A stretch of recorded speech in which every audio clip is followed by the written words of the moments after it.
हाय लोगोफोर, OneAid एडआव गोदान फिचार्स फैदों। गिबियावनो नोंथाङा गोदान फिचार्सखौ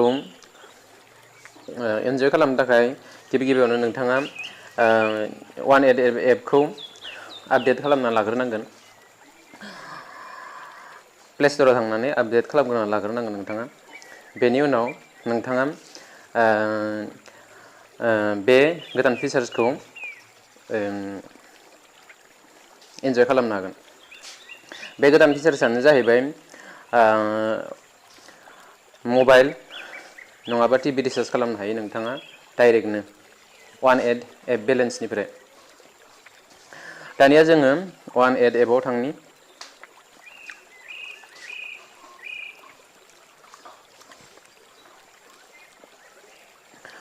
OneAid एपआव क्लिक खालाम। नोंथाङा आपडेट खालामखांनायनि उनाव आं आपडेट खालामखादों।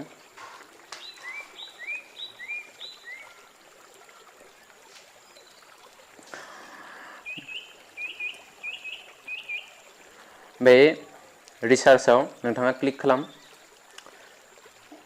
बेयाव क्लिक खालामब्ला नोंथाङा prepaid mobile, postpaid, DTH, data card recharge खालामनो हागोन नोंथाङा। आङो आंनि प्रिपेड मबाइलखौ रिचार्ज खालामना दिन्थिगोन नोंथांमोनखौ। दानो आङो प्रिपेडआव क्लिक खालामनानै फैबाय। बेनि उनाव बेवहाय आङो मबाइल नाम्बाराव जा नाम्बारखौ आं रिचार्ज खालामगोन बे नाम्बारखौ आं होनांगोन। आंनि नाम्बारा जाहैबाय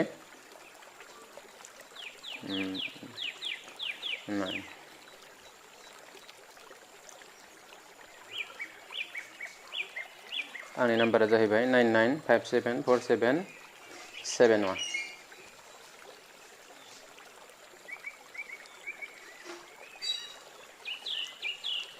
बेयाव नोंथाङा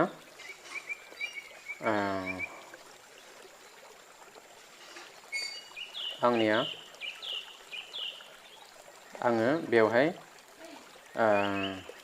10 रुपिस रिचार्ज खालामगोन। आंनिया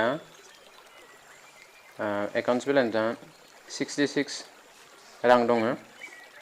बेनिनो आङो 10 रांनि रिचार्ज खालामगोन। बेयाव प्रसिडआव क्लिक खालामना हो नोंथाङा। बेनि उनाव कनफार्म खालामना हो। कनफार्माव क्लिक खालामना हो। बेनि उनाव नोंथाङा OneAid एपआव जा पासवर्ड मारिनानै एकाउन्ट्स खुलिदोंमोन बे पासवर्डखौ हो। आं पासवर्डखौ होनि। आंनि पासवर्डआ जाहैबाय एसेबां। बेनि उनाव नोंथाङा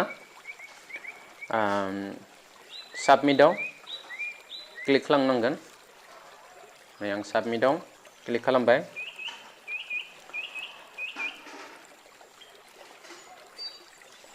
लडिं जागासिनो दङ, दसे नेथ'नांगोन।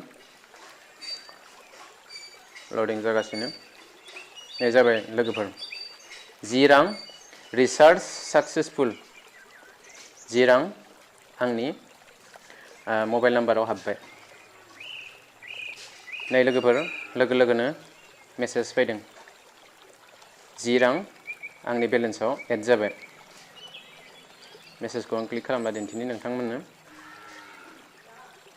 बे जाबाय आंनि बेलेन्स। आंनि बेलेन्सआ 0मोन। 10 रां सोनाय लोगोनो आंनि बेलेन्सआ जाहैबाय 7.47 रां। बे जोबोर मोजां एप। बेफोरबायदियैनो जोबोर मोजां फिचार्स फैदों। लोगोनो जोङो जोंनियाव OneAid बेलेन्स थायोब्ला लोगोनो मबाइल रिचार्ज नङाबा टिभि रिचार्ज खालामनो हानाय जाहैबाय।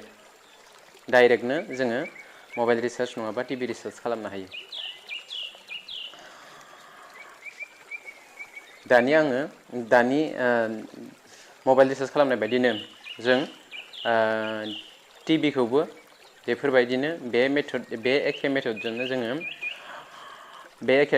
जोङो रिचार्ज खालामनो हायो।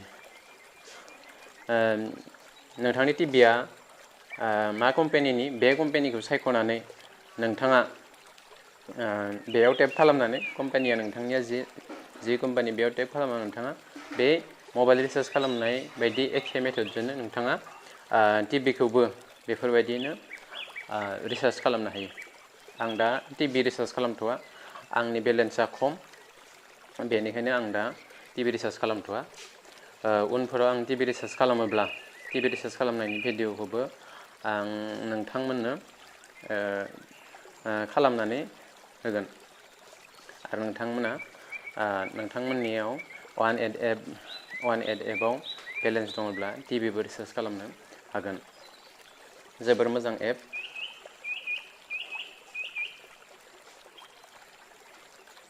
गोजोन्थों।